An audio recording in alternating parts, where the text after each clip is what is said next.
তাহলে mobile vote কেন্দ্রের মাধ্যমে যেটা করতে পারি, যে অটো পাঠানো, বিকাশে টাকা পাঠানো, নগদে টাকা পাঠানো, ফুসপানি দেওয়া, দুপুরবেলা বিরিয়ানি খাওয়ানো, আইনা, খালা, মামা, চাচি, আমি দেখছি মুরব্বীদেরকে ভ্যান গাড়িতে শোয়ায় নিয়ে আসে, দেখবেন ভোট কেন্দ্রে সিম্পলি বালিশ দিয়ে শোয়ায় নিয়ে আসে, এরকম ভোট কেন্দ্রে যাওয়ার দৃশ্য আমি দেখেছি। কি দরকার? যারা বলছে যে আমরা এত দফা দিয়েছি, তত দফা দিয়েছি, আমরা এই সংস্কার চাই, সেই সংস্কার চাই, তারাই দেখবেন নিজেদের দলের ভিতরে গণতন্ত্র, নেতা নির্বাচন, সমালোচনা, সেগুলো নিয়ে তারা আলাপ তুলছে না। তারা সংবিধানের আর্টিকেল 70 নিয়ে খুবই কনসার্ন, তারা এটা সংশোধন করবেন, কিন্তু তার দলের পাড়ায় পাড়ায়, মহল্লায় মহল্লায় যে হাজারটা আর্টিকেল 70 রয়ে গেছে সেটা নিয়ে তারা কনসার্ন না। তাহলে দলের ভিতরে আর্টিকেল 70 রেখে রাষ্ট্রে, সংবিধানে আপনি আর্টিকেল 70 কিভাবে বদলাবেন? এটা তো সিম্পলি প্র্যাকটিক্যাল না। দলের ভিতরে যারা গণতন্ত্রের চর্চা করেন না, তারা রাষ্ট্রের ক্ষমতায় কিভাবে, কিন্তু রাষ্ট্র কিভাবে গণতন্ত্র দেবেন? দলের ভিতরে যারা সমালোচনাকে নিতে পারেন না, নেতা কর্মীরা একজন আরেকজনকে সমালোচনা করে ওই দলে পদে থাকতে পারে না, তারা কিভাবে রাষ্ট্রে গিয়ে সমালোচনার স্পেস দিবে, বিরোধী দলের বিরোধী মতকে অ্যাপ্রুভ করবে, অ্যাকোমোডেট করবে?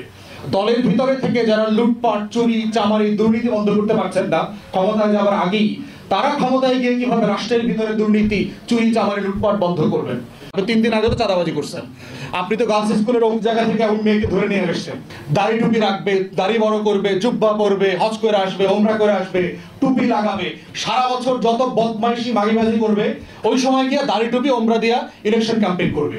মোটরসাইকেল নিয়ে এলাকার সবচেয়ে বদমাইশ, গুন্ডা, বান্ডা, ড্রাগনিক, বিড়িখোর, মদখোর গুলোকে নিয়ে মিছিল মিটিং করা লাগে। দলের ভিতরে যারা সমালোচনাকে নিতে পারেন না, নেতা কর্মীরা একজন আরেকজনকে সমালোচনা করে ওই দলে পদে থাকতে পারে না, তারা কিভাবে রাষ্ট্রে গিয়ে সমালোচনার স্পেস দিবে, বিরোধী দলের বিরোধী মতকে অ্যাপ্রুভ করবে, অ্যাকোমোডেট করবে?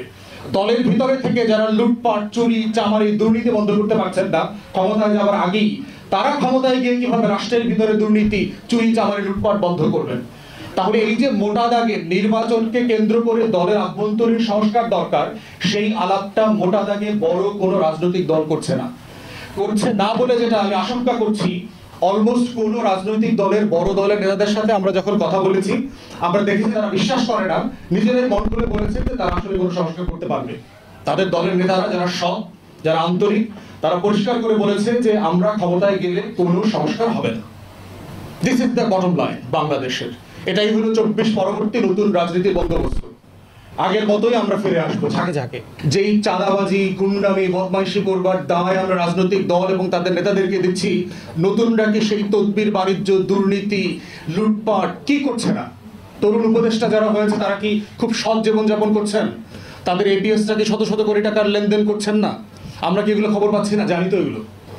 অতএব প্রশ্ন হচ্ছে যে যারা নতুন বন্দোবস্ত চেয়েছিলেন, তারাই তো আসলে পুরাতন বন্দোবস্তে ইতিমধ্যে হারিয়ে গেছেন। তো যারা ইতিমধ্যে পুরাতনের কয়লা গায়ে মেখে ফেলেছেন, তারা নতুন বন্দোবস্ত দিতে পারবেন কিনা সেই তর্ক তুলতে হবে। কারণ 24 হচ্ছে এমন একটা জায়গা যে কোনো তর্ককে এখন আর নিষিদ্ধ করা যাবে না, কোনো তর্ককে এখন আর ফেলে দেওয়া যাবে না। কারণ আমরা এখন কালো কোট পরা পেঙ্গুইনদের রাজবংশের শাসনে জমিদারিতে বাস করি না।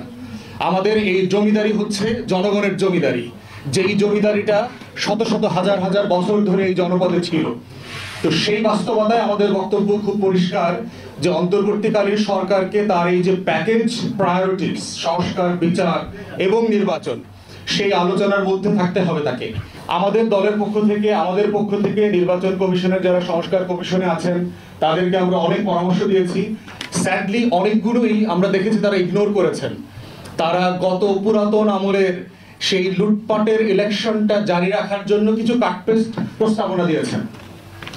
দেখেন, বেশ কিছু আমার আগের বক্তারা বলেছেন যে বাংলাদেশের নির্বাচনের যে লুটপাটটা হয়, সেখানে দুইটা জায়গাতে মেইনলি নির্বাচনকে ঘিরে ঝামেলাটা হয়। একটা হচ্ছে আপনার প্রার্থিতা বাছাই, আপনি দল কিভাবে কাকে প্রার্থী হিসেবে নমিনেশন দিচ্ছে, এইটা মোটা দাগে একটা বড় জায়গা যেখানে দুর্নীতি, লুটপাট এবং হিউজ হাজার হাজার কোটি টাকার বাণিজ্য হয়। দ্বিতীয় জায়গা হচ্ছে ইলেকশন ক্যাম্পেইন, যে ক্যাম্পেইনটা আসলে কিভাবে অপারেট করা হয়। এখন দেখেন, আমরা সবাই জানি যে একটা ইউনিয়ন পরিষদের চেয়ারম্যান, মেম্বার, উপজেলা পরিষদের চেয়ারম্যান হওয়ার জন্য আপনার কোটি কোটি টাকা দলগুলোকে দিতে হয়েছে আগে, এবং এটা যে আগামীতে দিতে হবে না তার কোনো নিশ্চয়তা, চরিত্রের পরিবর্তন আমরা এখনো দেখতে পাচ্ছি না। নিশ্চিত দিতে হবে, যেহেতু আওয়ামী লীগ মাঠে নাই, এবং দলীয় টিকিট পাওয়া মানেই হলো বিজয় মাল্লা। তো এই বিজয় মালার জন্য এখানে লটারি গ্যাম্বলিংটা আরো বেশি হবে এখানে, কারণ এখানে আর কোনো কম্পিটিশনই নাই। টিকিট পাওয়ার সাথে সাথে আপনি বিজয়ী হয়ে গেছেন, এটাই ধরে নেওয়া হবে। তাহলে সেখানে দলগুলোর ভিতরে এত এত সংস্কারের ভিড়ে দেখবেন বাংলাদেশের রাজনৈতিক দলগুলোর নিজেদের ভিতরকার আভ্যন্তরীণ সংস্কারের আলাপ নাই। তাহলে এই যে মোটা দাগে নির্বাচনকে কেন্দ্র করে দলের আভ্যন্তরীণ সংস্কার দরকার, সেই আলাপটা মোটা দাগে বড় কোনো রাজনৈতিক দল করছে না বলে যেটা আমি আশঙ্কা করছি, অলমোস্ট কোনো রাজনৈতিক দলের বড় দলের নেতাদের সাথে আমরা যখন কথা বলেছি, আমরা দেখেছি তারা বিশ্বাস করে না, নিজেদের মন খুলে বলেছে যে তারা আসলে কোনো সংস্কার করতে পারবে। তাদের দলের নেতারা যারা সৎ, যারা আন্তরিক, তারা পরিষ্কার করে বলেছে যে আমরা ক্ষমতায় গেলে কোনো সংস্কার হবে না। This is the bottom line বাংলাদেশের। এটাই হলো 24 পরবর্তী নতুন রাজনীতির বন্দোবস্ত। আগের মতোই আমরা ফিরে আসবো ঝাঁকে ঝাঁকে। দ্বিতীয় জায়গা দেখেন যে আপনার মনোনয়ন হয়ে গেল, এখন ইলেকশন ক্যাম্পেইন। আমরা বলেছিলাম যে আমাদের পক্ষ থেকে যে ইলেকশন ক্যাম্পেইনটাকে টোটালি ইলেকশন কমিশনকে দিয়ে অপারেট করেন, স্পন্সর করেন। ইলেকশন ক্যাম্পেইনের মোটা দাগে কয়েকটা খরচ আছে। একটা খরচ হচ্ছে যে আপনার পোস্টার করতে হয়, ব্যানার করতে হয়, ফেস্টুন করতে হয়, লিফলেটিং করতে হয়, এই রোড শো করতে হয়, ঝাঁকে ঝাঁকে মোটরসাইকেল নিয়ে এলাকার সবচেয়ে বদমাইশ গুন্ডা বান্ডা ড্রাগনিক বিড়িখোর মদখোর গুলোকে নিয়ে মিছিল মিটিং করা লাগে। এবং কদিন পরে এমনও হতে পারে যে আমাকেও দেখবেন এগুলো করতেছি। সিম্পলি এটাই রিয়েলিটি যে আমি 100 মোটরসাইকেল নিয়ে রোড শো করতেছি, আমার এখন টাকা নেই বলে করতে পারতেছি না। ইলেকশনে নামলে এগুলো আমার করতে হবে। তখন আপনারা আবার বলবেন যে ভাই আপনি তো পারলেন না তো আলাদা হইতে। ভাই কয়লার ভিতরে কিভাবে আলাদা থাকবো? বাস্তবতা তো সেটা। তো সেই বাস্তবতায় বলছি যে আপনার এই টোটাল ক্যাম্পেইনটাকে যদি ইলেকশন কমিশন হোস্ট করে, যে একটা সিঙ্গেল পোস্টার হবে, ইলেকশন কমিশন নিজের টাকায় ব্ল্যাক এন্ড হোয়াইট একটা পোস্টার করে দেবে, এক্স দলের নাম প্রার্থী মার্কা, ওয়াই দলের নাম প্রার্থী মার্কা, এবিসিডি দলের নাম প্রার্থী মার্কা, একটা পোস্টার হবে। কোন দল কোন প্রার্থী আলাদা করে পোস্টার করতে পারবে না। ইলেকশন কমিশন একটা পোস্টার করে দেবে সবাইকে, এবং এই একটা পোস্টার কোথায় সাটা হবে সেটা ইলেকশন কমিশন লোকাল টিএনও ওসির মাধ্যমে স্পট ঠিক করবে এবং তারা ডিসাইড করবে কোথায় কয়টা পোস্টার হবে। দ্বিতীয়ত হচ্ছে আপনার খরচের জায়গা হচ্ছে প্রচুর মিটিং করতে হয়, এই ওয়ার্ডে, এই ইউনিয়নে, অমুক জায়গাতে জনসভা, এটা সেটা।